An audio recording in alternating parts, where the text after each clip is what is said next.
मंडळी, आज चर्चा एका अशा घटनेची ज्या घटनेनं माणुसकीला काळीमा फासली गेली, माणुसकी थिजून जाईल इतक्या निर्घृणपणे बीड जिल्ह्यातल्या मसाजोगच्या सरपंचाची हत्या करण्यात आली। गावात आलेल्या पवनचक्कीच्या वादानं किरकोळ हाणामारी झाली आणि याच हाणामारीचं रूपांतर पुढे एका व्हायरल व्हिडिओत झालं आणि तोच राग मनात धरून मसाजोगचे सरपंच संतोष देशमुखांची निर्घृण हत्या करण्यात आली। हे हत्या करताना क्रौर्याची परिसीमा गाठली गेली।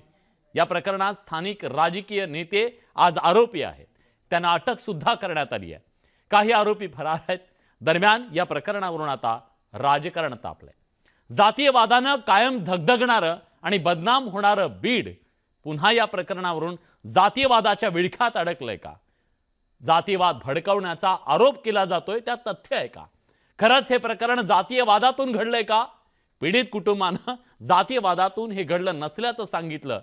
मग जातीयवादाचा रंग देतय कोण, हा सवाल आहे। दोन समाजात दुही कोण पसरवतंय? हत्या प्रकरणातल्या आरोपींना खरंच राजकीय आशीर्वाद आहे की केवळ राजकीय दृष्ट्या घेरण्यासाठी या प्रकरणाचा वापर केला जातोय? खरंच पीडित कुटुंबाला आज न्याय मिळणार आहे का? दोषींना कठोरात कठोर शिक्षा होणार आहे का? या सगळ्या प्रश्नांची उत्तर आपल्याला शोधायची आहेत आजच्या या बडे मुद्द्यामधून। पण बघूया आज विधिमंडळात या मुद्द्यावरून रणकंदन झालं, त्या संदर्भातला खास रिपोर्ट।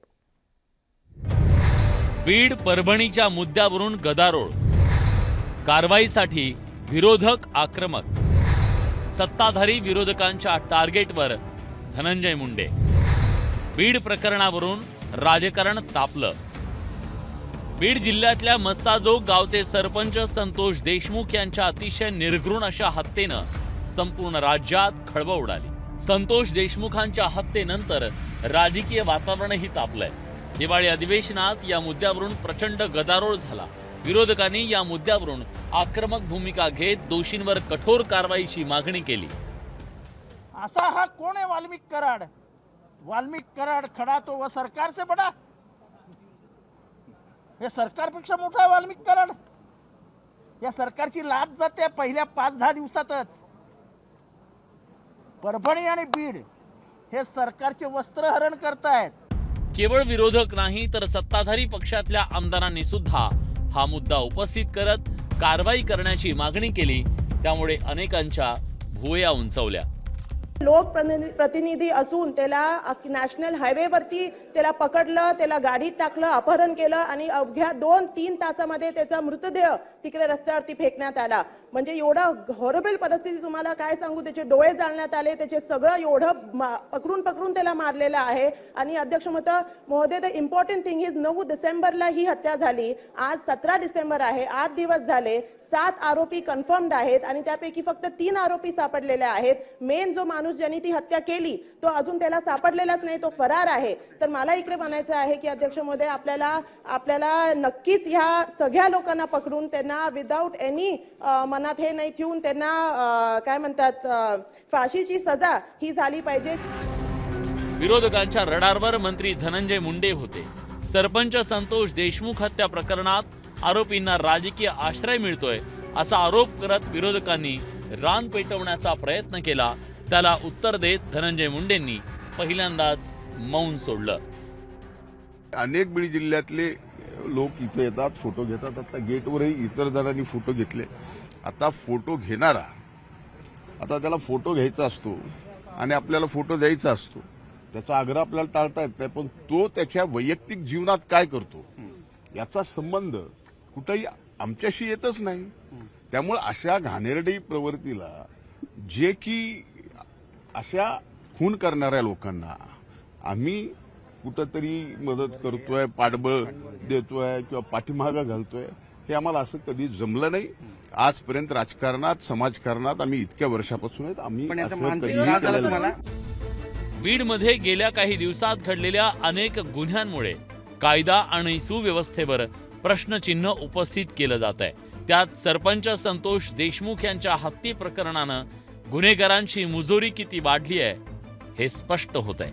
त्यामुळे देशमुख हत्या प्रकरणाची निष्पक्ष चौकशी करून दोषींवर कठोर कारवाई करणं गरजेचं आहे। त्याशिवाय गुन्हेगारांना जरब बसणार नाही हेही तितकंच खरं.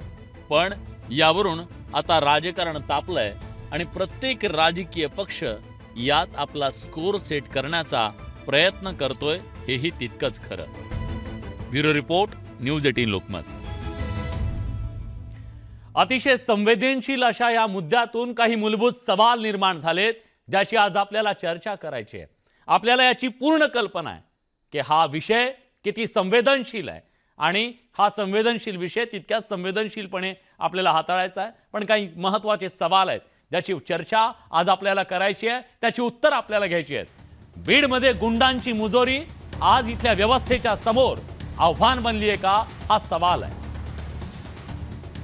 मुद्दा हा सुद्धा आहे, निर्घृण हत्येच्या दोषींना कठोर शिक्षा होणार आहे का, हा सवाल आहे. आणि व्यवस्था या सगळ्यामध्ये, ती राजकीय व्यवस्था असेल किंवा प्रशासकीय व्यवस्था असेल, ती न्यायाची भूमिका बजावणार आहे का. पीडित देशमुख कुटुंबाला आज न्याय मिळणार आहे. सवाल हा सुद्धा आहे, सर्व पक्षांच्या टार्गेटवर धनंजय मुंडे काय, मग त्यांचे मित्र पक्ष सुद्धा त्यांच्यावर त्यांना टार्गेट का करतात. हत्या प्रकरणाला जातीय रंग दिला जातोय का. खरं तर खरंच जातीय जो रंग आहे तसा अँगल काही आहे का, तो सुद्धा शोधण्याचा आपण प्रयत्न करणार आहोत. कारण आज त्याची जोरदार चर्चा आहे. समाजात दुही कोण पसरवत आहे.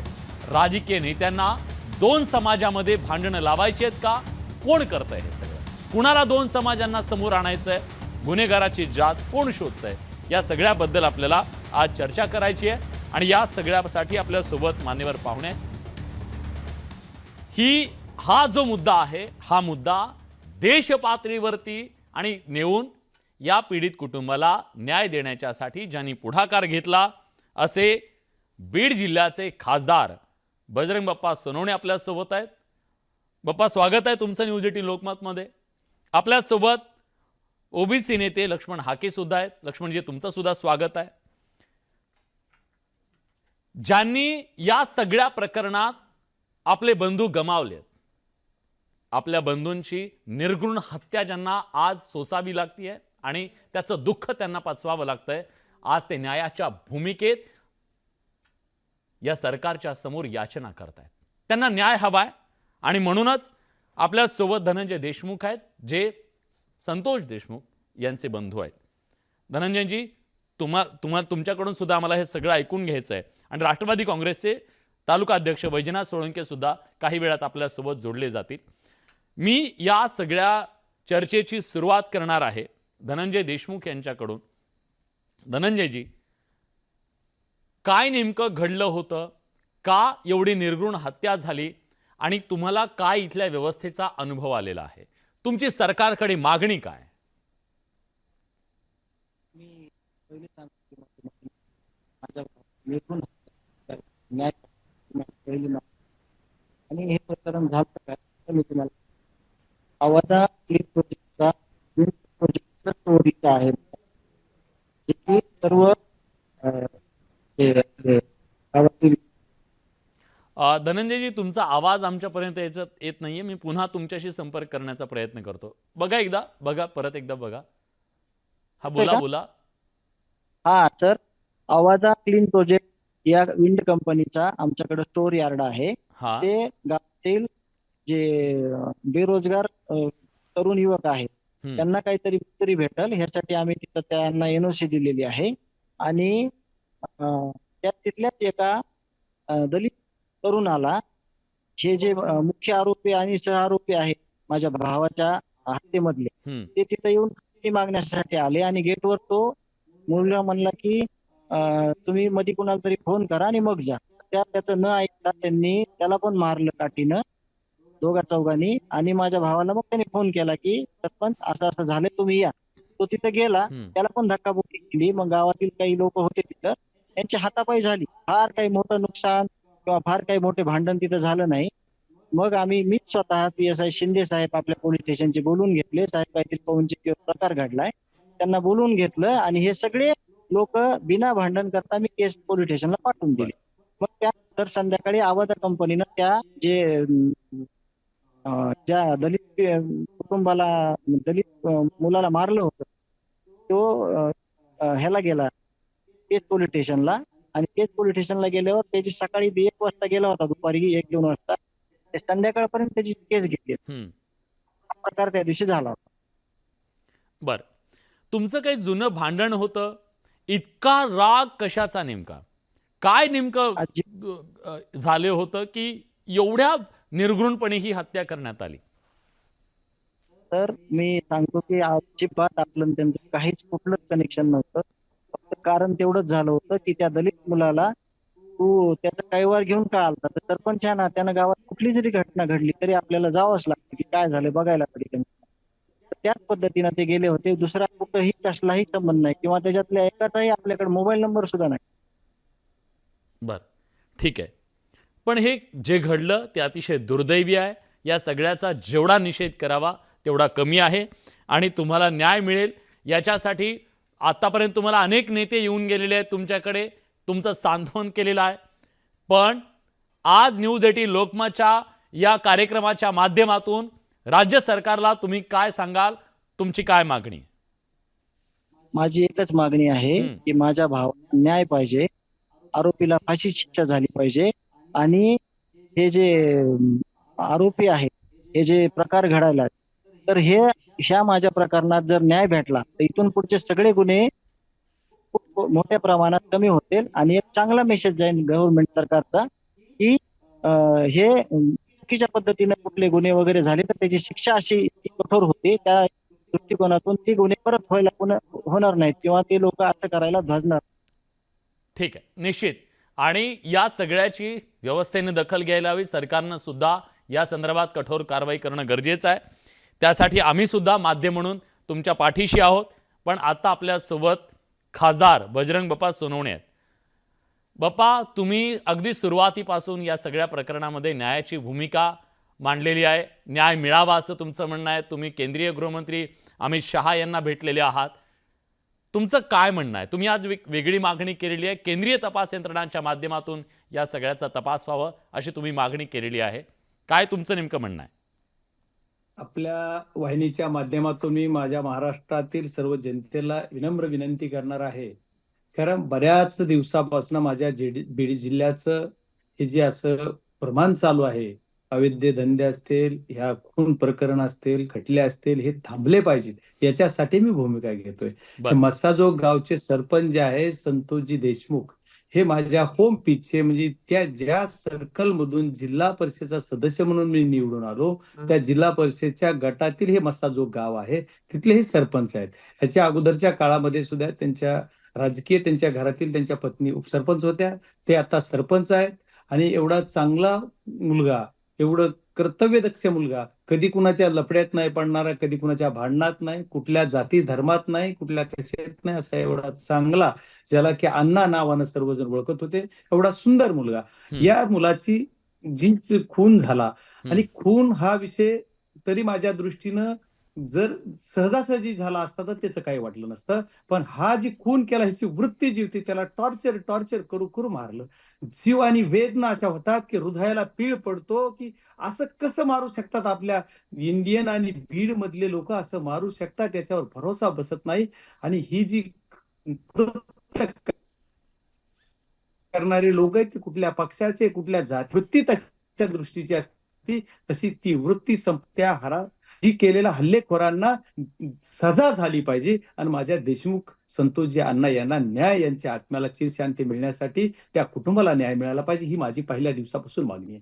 त्याचा प्रकार असा घडलेला आहे की आता जी संतोषजी सांगत असतात, संजय भाऊजी धनंजय बोलत होता, त्याच्यात असं आहे की तिथे एक अवाडा कंपनीचं काम चालू आहे, जी पवन चक्की म्हणतो आपण. त्या पवन चक्कीचे टावर्स आमच्या तालुक्यामध्ये उभा राहत आहेत. बऱ्याच गावामध्ये मी पहिल्या दिवसापासून, पहिल्या क्षणापासून एक म्हणतोय की त्या गावाने टावर उभं करताना या कंपनीच्या लोकांनी बऱ्याच एनओसी सुद्धा घेतल्या नाहीत. त्या कंपनीचे लोक सुद्धा काय करतायत, कंपनीचे सीओ असतील किंवा अधिकारी असतील, हे सुद्धा काही गोष्टी, काही म्हणजे अशी माणसं पर्टिक्युलर ठेवतात आपल्यासोबत आणि काहीतरी दहशतीचं वातावरण होईल की त्यांना एकूण एका त्यांचं टार्गेट होऊन जातं. अशी परिस्थिती मी बघतोय बऱ्याच दिवसांनी. पण आमच्या तालुक्याला ही वातावरण नव्हतं.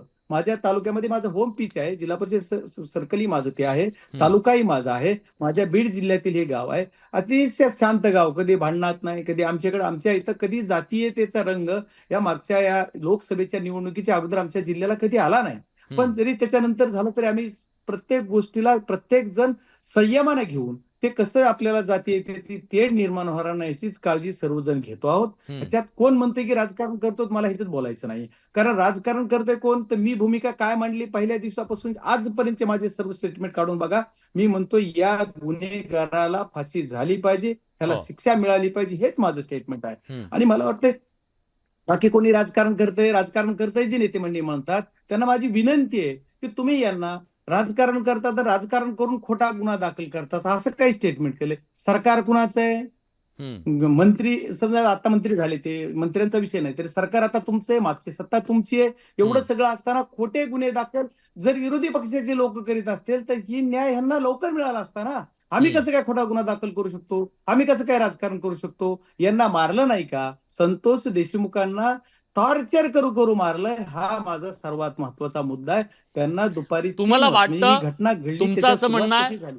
मग विरोधकांकडून सातत्यानं आरोप केला जातोय की या सगळ्या मागे राजकीय वरद हस्त आहे? नाही, विरोधकाकडून म्हणजे विरोधी पक्षाचा मी एक खासदार हा. आहे. याचा अर्थ असा मी असं बोललो जातोय की विरोधकाकडून असं केलं, तर मी म्हणतोय की याच्यामध्ये सत्ताधारी पक्षाने लक्ष घालून काय केलं पाहिजे, तर या आरोपीला अटक केली पाहिजे, ही माझी मागणी आहे. आणि बर. पहिल्या दिवसापासून माझी मागणी, आजही माझी तेच मागणी आहे. याची पार्श्वभूमी काय तुम्हाला 1-2 मिनिटात मी सर्व जनतेला सांगणार आहे. याची पार्श्वभूमी अशी की अवाडा कंपनीचं तिथं काम चालू आहे. पवनचक्की जे टावर उभं करतायत त्या टावर मध्ये जमिनी लागतात, त्याला स्टोअर म्हणजे जे त्याचा यार्ड आहे, ते यार्ड आमच्या मसाजोगमध्ये बऱ्यापैकी 10-15 एकर जमीन घेऊन त्यांनी यार्ड केलेला आहे. त्या कंपनीच्या दारामध्ये एक म्हणजे त्याला गेट आहे आणि गेटहून एंट्री आहे. कुठल्याही माणसाला आत जायचं असेल तर त्याला तिथे गेटवर नोंद करावी लागते, किंवा ज्या कुठल्या टोकाला एखादा माणूस असेल तर त्यांनी जर परमिशन दिली तर तो तिथला सिक्युरिटी गार्ड जे 2 असतील 3 असतील काय असतील ते सोडतात मध्ये त्यांना कन्फर्म करून. तर ही एक फॉर्मॅलिटी आहे. पण ह्या गोष्टी ज्या दिवशी 6 तारखेला का 7 तारखेला ज्या लोक आले गेले त्या गेटवर, हे वॉचमॅन तिथले सोनवणे नावाचा महादेव सोनवणे नावाचे एक व्यक्ती तिथं होते.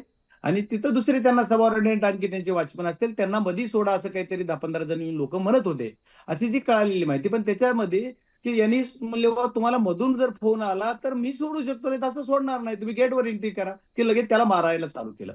मारहाण चालू केल्याच्या नंतर ती लगेच डायरेक्ट आतमध्ये गेले ना, आतमध्ये जाऊन कंपनीच्या अधिकाऱ्यांना काही शिवीगाळ झाली काय झाली, आणि ह्याला पण काही जातीवादी बोलले असं त्या माणसाचं म्हणणं आहे. मला त्याच्यात माहित नाही किंवा मी त्याच्यात खोलात गेलो नाही, त्याच्या चौकशीत मी काही हे नाही. पण मला जेवढी कळालेली माहिती, मी ज्या दिवशी चौकशी मी बघायला गेलो, भेट द्यायला गेलो, त्या दिवशी तिथल्या त्या सोनवणे नावाच्या वॉचमॅननी मला सांगितलं की माझा बंधू होता आणि असं झालेलं आहे. ठीक आहे म्हणलं, ओके. मग त्याच्यानंतर ती घटना घडली आणि काय ते तिथं मारहाण झाल्याच्या नंतर आता गावचा सरपंच असेल, पोलीस पाटील असेल, यांना जर कुणी कळवलं की इथं असं घडलंय तर त्यांनी तिथं जायलाच पाहिजे.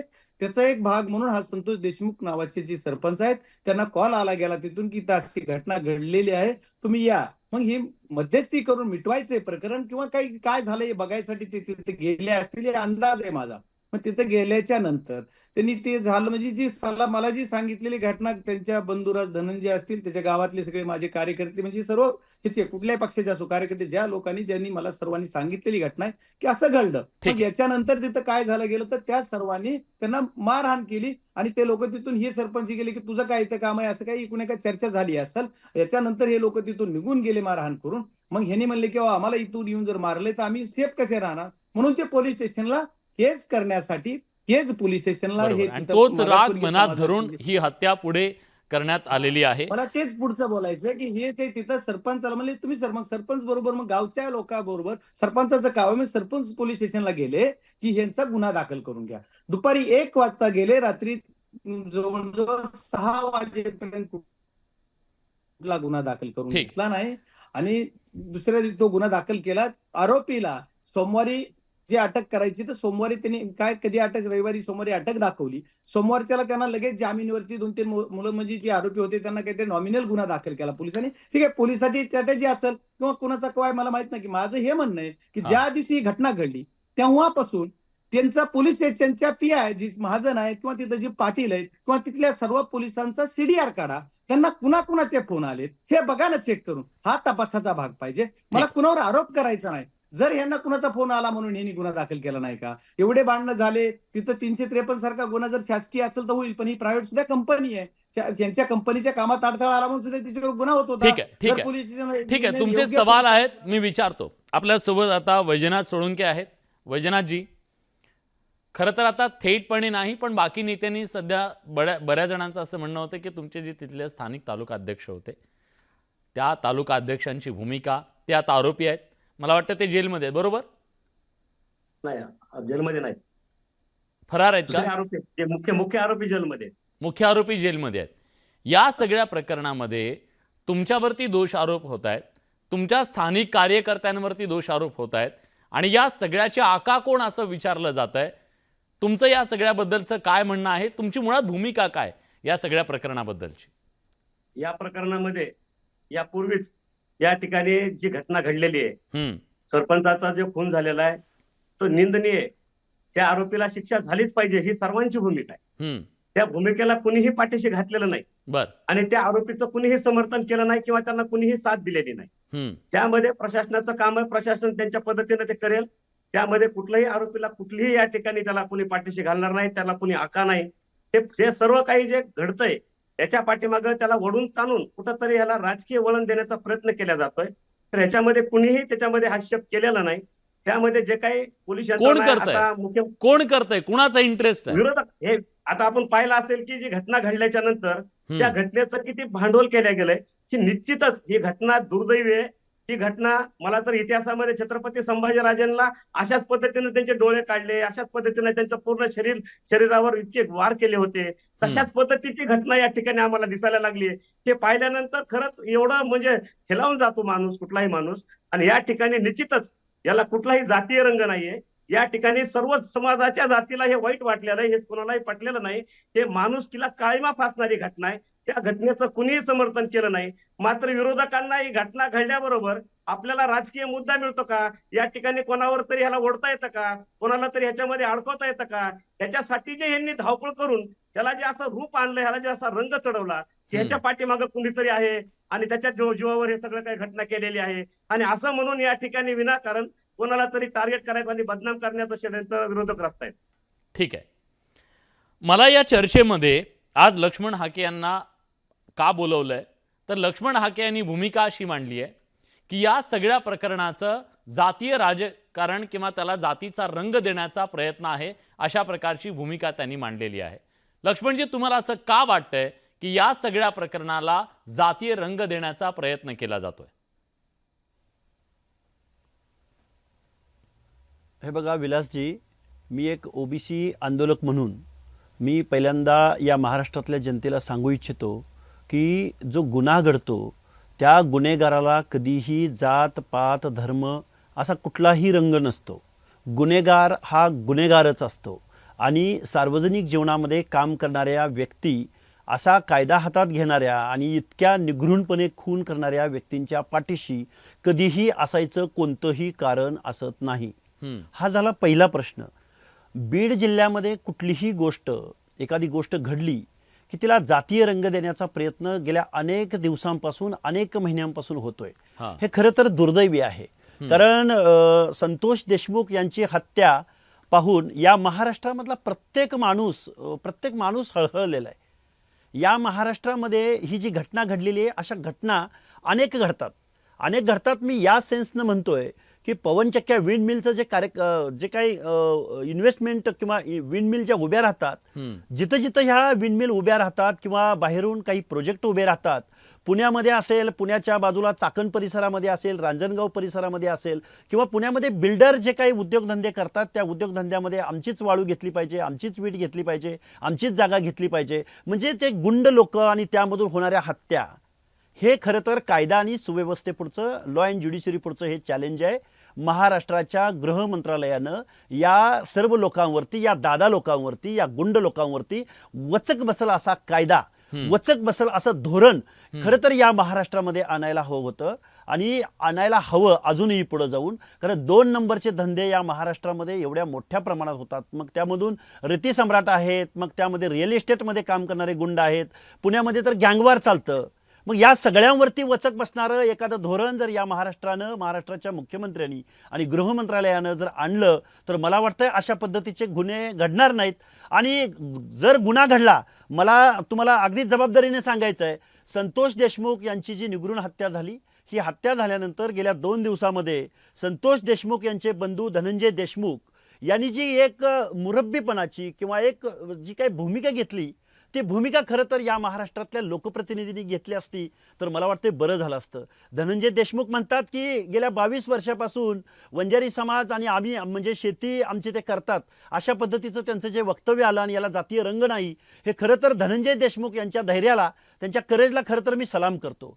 की ज्या दोन जातीमध्ये जे काही एक वैमनस्य किंवा जी काही एक तेढ निर्माण झालेली आहे, जी एक पद्धतीची एक एकमेकाकडे बघण्याचा दृष्टिकोन निर्माण झालेला आहे, नाही, या लक्ष्मणजी, मी दृष्टिकोनावरती विचारतो ना, धनंजय देशमुख स्वतः धनंजय आता आपल्या सोबत आहे. धनंजयजी, खरंच या सगळ्या प्रकरणाच्या मागे मी तुम्हाला ह्याच्या आधीचे पण 2 प्रश्न खोदून विचारलं होतं तुम्हाला की बाकी काही वैमनस्य होतं का, बाकी काही वाद होता का. मी थेट विचारतो तुम्हाला, खरंच जातीय संघर्षातून हे सगळं घडलेलं आहे का? त्याला जातीयवादाचा खरंच अँगल आहे का? जातीवादाचा अँगल नाही, पण मी काय सांगतो तुम्हाला की जातीवादी मी एकटा नसून जमत नाही. म्हणजे लक्षात आलं, मी जातीवादी नाही हे 100%. समोरच्यांना पण जातीवादी नसलं पाहिजे ना. एकटा मी जातीवादी नसून काय उपयोग आहे? खरंय, समोरच्याने मला जातीवादी धरलं तर मी काय दोष करतो त्याच्यात सांगा. अगदी बरोबर आहे. प्रश्न उत्तर द्या. मी जातीवादी नाही हे तुम्ही 20 वर्ष बघितलंय, 15 वर्षानं सगळं गाव बघतंय. पण जर समोरच्याने मला जातीवादी समजलं असेल, माझ्या भावाची हत्या केली असेल, तर त्याच्यात माझा गुन्हा काय हे तुम्ही मला सांगा.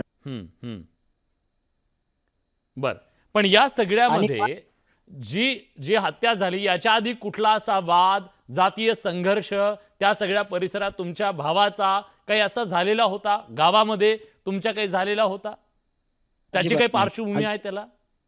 अजिबात पार्श्वभूमी नाही. या माझ्या भावावर कुठलाही आतापर्यंत साधा अर्ज देखील नाही किंवा FIR देखील नाही कुठला, किंवा आम्ही 18-20 वर्ष झालं गावात राहतोय. आम्ही सगळ्या 18 पगड जातीला सोबत घेऊन राहतोय. आमच्या इथं इतकं सगळं गुणागोविंदानं नांदत होतं, त्याच्यात आमच्या सगळ्या गावाला आणि माझ्या भावाला म्हणण्यापेक्षा गावच्या प्रमुखाला नजर लागली या गोष्टीची आणि माझ्या भावाचा जीव घेतला ह्या लोकांनी. आणि मी न्याय मागतोय. तर माझा अजून पण तुम्हाला एक प्रश्न आहे. मी असंच त्या दिवशी चांगल्या म्हणजे जे मी वागतोय तशा हिशोबानं बोललो होतो की आम्ही जातीवादी नाही, पण मला एक गोष्ट लक्षात आली, ह्याचं वेगळं भांडवल केलं. ही हत्या जातीवादातून झाली नाही, याचं वेगळं भांडवल केलं. मी जातीवादी नाही हे मी 100% सांगतो, मी सिद्ध करून सांगतो. पण समोरच्यानी मला जातीवादी पकडून जर माझ्या भावाचा खून केला असेल तर त्याचा कोण जबाबदार आहे? ठीक आहे, या सगळ्याबद्दल बजरंग सोनवणे मला तुम्हाला विचारायचं आहे, ही पहिली घटना नाहीये या बीड जिल्ह्यामधली. या आधी सुद्धा अनेक घटना झाल्या. कोण गुंड येतो, बंदूक दाखवतो, लहान लहान पोरांकडे सुद्धा याच्या आधी काही घटना समोर आलेल्या होत्या. नेमकं असं काय आहे तिथं? खरं तर या सगळ्या घटना का घडतायत? गुन्हेगारी एवढी शिरजोर का झालेली आहे? काय कारण आहे त्याच्या मागे? बीड जिल्ह्यामध्ये कायदा व सुव्यवस्था सांभाळण्यासाठी प्रशासन जबाबदार आहे. बीड जिल्ह्यातले SP महोदय असतील, यांचं कायद्यावर जे कायद्यानं वागणाऱ्या लोकांना न्याय देणे किंवा जे बेकायदा वागतात त्यांच्यावर वचक ठेवणे, हा त्यांचा वचक त्यांच्यावर राहिलेला नाहीये. प्रशासनाची पकड ढिली झालेली आहे, त्याच्यामुळे हे असे प्रकार घडतात. आता जर आम्ही कुठं म्हणतो की या बीड जिल्ह्याला असं होतंय, त्याच्यामध्ये राजकारण नाहीये, त्याच्यामध्ये जातीयतेचा रंग नाहीये. प्रत्येक जर आम्ही गुन्ह्या गोविंदीनं नांदणारे ही बीड जिल्ह्याकर होतो आणि आम्ही बऱ्यापैकी पॅचअप सगळा केलेला आहे. सगळे लोक खूप संयमी आहेत. मला कुठल्याही जातीवर बोलायचं, गुन्हेगाराला जातच नसते हो. ते गुन्हेगार हा गुन्हेगार ही त्याची जात आहे. त्याच्यात विनाकारण जातीचा रंग, पक्षाचा रंग, राजकारणाचा रंग आणतंय कोण? पर्टिक्युलर एखाद्याने सांगितलं पाहिजे ह्या माणसानं त्याच्यात आणली. बजरंग सोनवणे, तू असा बोलतोस, तूच जातीवर बोललास, तूच कशावर बोललास, असं कुणी म्हणतंय का? असं कुणीतरी सांगा ना. पण ते फक्त म्हणायचं जातीय नका करू, पक्षीय नका करू. कोण पक्षीय करायले? पक्षीय राजकारणाचा विषय नाही. कुणीतरी बोललं की विरोधक मीच विरोधी पक्षाचा खासदार आहे आज. समजा आता विरोधक मी जरी असलो तरी तिथे येणारे काही एक आहेत का? त्यांचे मित्र पक्ष पण बोलतायत ना त्याच्याबद्दल. मी विचारतो त्यांना, सोळंकेजी ठीक आहे, विरोधकांबद्दल तुमचं ठीक आहे, पण तुमचे मित्र पक्षातले आमदार सुद्धा बोलतायत ना त्याच्याबद्दल. विलाजी, माझी आपणास विनंती आहे की हे आपल्याला बोलतोय की सगळ्यांना झालेला आहे, आम्हाला बी झालेला आहे. त्या घटनेचा तर आम्ही पण निषेध केलेला आहे. त्या आरोपींना अटक करा म्हणून आम्ही पण मागणी केलेली. माझी विनंती अशी आहे की विलासजी, मी आपल्याला बोलत असताना माझी एकच विनंती आहे की हे सर्व घटना घडत असताना मी काय सांगितलं की तिथं राष्ट्रवादी काँग्रेसचे आमदार येऊन गेले, आमच्या राष्ट्रवादी काँग्रेसचे आमदार येऊन गेले, परत भाजपचे आमदार येऊन गेले, ही पण आले राजे. हे सर्व लोक वेगळ्या वेगळ्या जातीचे, वेगळ्या वेगळ्या धर्म, वेगवेगळ्या पक्षाचे, सर्व पक्षाचे घटक लोक येऊन जात आहेत, भेट देत आहेत आणि त्यांचं सांत्वन करतायत. आता सांत्वन करायला एखादा नेता आला की त्याला काय, हे तर कुणीतरी त्याचं स्टेटमेंट असं होणार नाही ना की किंवा आपण जातीय रंग नाहीये. सर्वांची इच्छा आहे, सर्व जेवढे बोलतायत आता, जेवढ्यांचं मी ऐकतोय, जेवढ्यांचे निवेदन बघतोय, जेवढे सिस्टम बघतोय, जेवढे भेटते तेवढे सर्वजण म्हणतायत काय, संतोष देशमुख यांच्या हत्याराला सजा झाली पाहिजे, त्याच्यावर गुन्हेगाराला सजा झाली पाहिजे. मग आज 9 दिवस झाले तरीही गुन्हेगार सापडत नाहीत. ह्याला कोण ठीक आहे. कमी पडतंय? वैजनाथजी, कोण कमी पडतंय? त्याला प्रशासन का गुन्हेगार सापडत नाहीत हा त्यांचा सवाल आहे. त्याच्यामधले तर 2-3 आरोपी सापडलेले आहेत. बाकीच्या ह्याच्यामध्ये हे जे आता त्याच्यामध्ये प्रशासनाचं काम आहे, त्याच्यामध्ये पोलिसांचे भरपूर पथक त्याच्यात तयार झालेलं आम्ही ऐकतोय. मुख्यमंत्र्यांनी काल आम्ही अधिवेशनामध्ये आपण त्यांचं कोण आपल्या प्रशासन माध्यमातून- दादा, कोण प्रशासन? ते बघा बाजूला व्हिडिओ चाललेत ना, त्याच्यामध्ये तर पोलीस अधिकारी आहेत. कोण ते पाटील हो, म्हणून, त्या- कोण काय नाव त्यांचं? त्यांच्यावर तर कारवाई केलेली ना. आता ह्याच्यामध्ये जो अधिकारी तिथले काय आहेत, कारवाई त्या केली? त्यांना अधिकाऱ्यावर आरोपी कारवाई केले का केली. त्याच्यामध्ये? नाही, त्यांना अहो, निलंबित जे केलं ना त्या आपले अधिकाऱ्याला. त्याच्यात सह आरोपी करा. जे सह आरोपी झाला पाहिजे, ते पाटील नावाचे जे PI PDO मध्ये दिसतात, ते सह आरोपी या गुन्ह्यात झाले पाहिजेत. त्याच्याशिवाय निर्णय लागणार नाही, त्याच्याशिवाय आरोपी सापडणार नाही तो. आणि मुख्य आरोपी प्रशासनानं सांगितलंय, तुमच्या पोलीस यंत्रणेनं सांगितले, मुख्य आरोपी सापडले नाही. मुख्य आरोपी आणखी भरार आहे. याच्यामध्ये आता सापडले दुसरे SIT च्या 2 मार्फत केदार आणि चौकशी होईल साठे ना, नावाचे त्याच्यामध्ये सह आरोपी आरोपी. असतील तर ते आरोपी होतील ना. त्यांना कोण पाठीशी घालणार आहे? कुठल्याही आरोपीला कुणीही पाठीशी घालणार नाही. आमची सगळ्यांची मागणी आहे.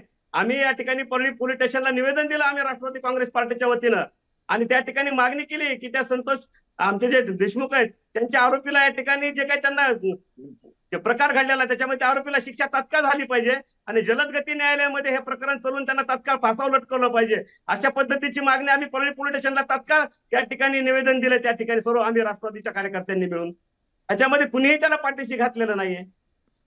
लक्ष्मणजी, आणि तुमची काय मुख्यमंत्र्यांनी भूमिका आहे या SIT सगळ्या नेमलेली प्रकरणातली? या खरं तर असं का व्हावं या महाराष्ट्रामध्ये की एखाद्या जातीचा व्यक्ती गेल्याच्या नंतर त्या जातीच्या लोकांनीच न्यायासाठी भूमिका मांडायची, बाकीच्यांनी का नाही मांडायची? एक माणूस मेलेला असेल तर त्या प्रत्येक जातीच्या, प्रत्येक धर्माच्या माणसानं न्यायासाठी रस्त्यावरती उतरलं पाहिजे, ती भूमिका घेतली पाहिजे. सर्व जातीचे लोक आहेत त्याच्यामध्ये दलित हे बघा विलासजी, मी जातीपातीच्या आणि पक्षाच्याही पलीकडे जाऊन मी स्वर्गीय गणपतराव देशमुख, जे सांगोल्याचे विक्रमी वेळा आमदार झालेले एक नेतृत्व होतं या महाराष्ट्रामधलं, गणपतरावजी देशमुखांना मी जवळून पाहिलेलं आहे. तर गणपतराव देशमुखांकडे एखादा गुन्हा घडल्यानंतर किंवा भावाभावात भांडण झाल्यानंतर ज्यावेळी लोक गणपतराव देशमुखांकडे जायचे आणि पोलीस स्टेशनला फोन करा म्हणायचे, त्यावेळी गणपतरावजी देशमुख सांगायचे की मी अशा तुमच्या कुठल्याही कायदा हातात घेणाऱ्या कुठल्याही कृत्यामध्ये मी पोलीस स्टेशनला फोन करणार नाही, पोलिसांचं काम करतील. एक लोकप्रतिनिधी किंवा राजकीय लोक ज्यावेळी अशा गुन्हेगारांच्या बाजूनं किंवा गुन्हेगाराच्या विरोधामध्ये किंवा अशा काही घटना घडतात याच्यामध्ये इन्फ्लुएन्स टाकणार नाहीत पोलीस स्टेशनवरती, त्यावेळी मला वाटतं पोलिसांना किंवा पोलीस प्रशासनाला काम करण्यासाठी एक आश्वासक असं वातावरण निर्माण होईल. मला वाटतं महाराष्ट्र असो किंवा इथली राजकीय व्यवस्था, सामाजिक व्यवस्था आणि त्या पोलीस प्रशासनावरती राजकीय लोकांचा जो काही इन्फ्लुएन्स असतो, प्रभाव असतो, एखादा आमदार झाला की त्या आमदाराला हप्ते जातात, आमदार अनेक मांडवल्या करतात, आमदार अनेक गुन्ह्यांना पाठीशी घालतात किंवा खासदार अनेक, मी कुठल्या पक्षाबद्दल बोलत नाही किंवा कुठल्या व्यक्तीबद्दल बोलत नाही, पण हा जो लोकप्रतिनिधींचा जो इन्फ्लुएन्स असतो प्रशासनावरती, त्या प्रशासनावरती इन्फ्लुएन्स असल्या कारणानं अशा गुन्हेगारांचं किंवा अशा लोकांचा खूप मोठा या महाराष्ट्रामध्ये किंवा कुठेही असेल की खूप मोठा वावर आपल्याला बघायला मिळतो आणि मग त्यामधून असे गुन्हे घडतात. एका सरपंचाचा खून होणं खरं तर या पुरोगामी महाराष्ट्राला, खरोखर महाराष्ट्रातल्या लोकांना खालीमान, शर्मेनं खालीमान घालायला लावणारी ही घटना आहे. या घटनेवरती, ही घटना फक्त बीड जिल्ह्यातली नाही, ही घटना 2 जातीमधली नाही, ही घटना जातीमध्ये तेढ निर्माण करणारी तर अजिबातच नाही. पण काही लोक बाहेरून तिथं गेले आणि म्हणाले की इथल्या आमदाराला मंत्रिमंडळात स्थान मिळू नये. हा तर मला वाटतं एक खूप एक वर्स्ट लेवलच्या या गोष्टी होत्या. खूप अशा घटनेचं राजकारण करणारी लोक, त्यांच्या बुद्धीची कीव करावीशी वाटते. खरं तर या गुन्ह्याचं समर्थन किंवा या गुन्ह्याला कुठल्याही व्यक्तीनं, कुठल्याही सामाजिक जीवनात काम करणाऱ्या माणसानं खरं तर जातीय भावनेतून किंवा राजकीय भावनेतून पाहायला नको होतं. जे संतोष देशमुख यांचे बंधू धनंजय या देशमुखांना सगळ्या वाटतं, प्रकरणाला तो मुलगा मानवतेच्या एवढं नजरेनं करेल बघायला हवं. आज एक माणूस तडफून मारला गेलाय आणि त्याला न्याय मिळाला पाहिजे, ही आपल्या प्रत्येकाची भूमिका असली पाहिजे. इथल्या व्यवस्थेनं गुंडांच्या हातात हात घालून नाहीये, तर गुंडांची आज मानगुटी पकडून त्यांना कायद्याची भाषा सांगणं गरजेचं आहे. तरच इथल्या व्यवस्थेचा वचक त्यांच्यावरती राहू शकेल आणि राजकीय नेत्यांनी सुद्धा अशा गुंडा पुंडांना थारा दिला नाही पाहिजे. तरच सामान्य माणसाच्या मनात या व्यवस्थेच्या बद्दल सुद्धा विश्वास अधिक वाढेल, लोकप्रतिनिधींच्या बद्दलचा विश्वास वाढेल. पण आज या चर्चेमध्ये आपण आलात आणि या महाराष्ट्रात एक मेसेज तरी दिला की आज न्यायासाठी सगळ्या जाती धर्माचे लोक इथे उभे आहेत आणि आपण त्याच्यासाठी भांडत राहू. या चर्चेमध्ये आपण सगळेजण आलात त्याबद्दल तुमच्या सगळ्यांचे मनापासून आभार व्यक्त करतो. बडे मुद्द्याच्या या चर्चेत आपण इथेच थांबतोय. ब्रेक नंतर आपण पुढच्या मुद्द्याकडे जाऊ, पण त्याआधी बघू प्रेक्षकांना काय वाटतंय. बघा जनतेचं मत काय आहे. आम्ही प्रश्न विचारलेला होता की आज बीडमधल्या गुन्हेगारीचं व्यवस्थेच्या समोर आव्हान उभं राहिलंय का. काय म्हणतायत बघा प्रेक्षकांचं काय मत आहे. 90% लोकांना वाटतंय की होय, हे आव्हान उभं राहिलंय आणि हे आव्हान मोडून काढणं, या गुंडा पुंडांना सरळ करणं, सुतासारखं सरळ करणं हे व्यवस्थेच्या समोरचं खऱ्या अर्थानं आव्हान आहे आणि ते करतील अशी आशा करूया आणि आपण मात्र सामान्यांचा आवाज बुलंद करत राहू.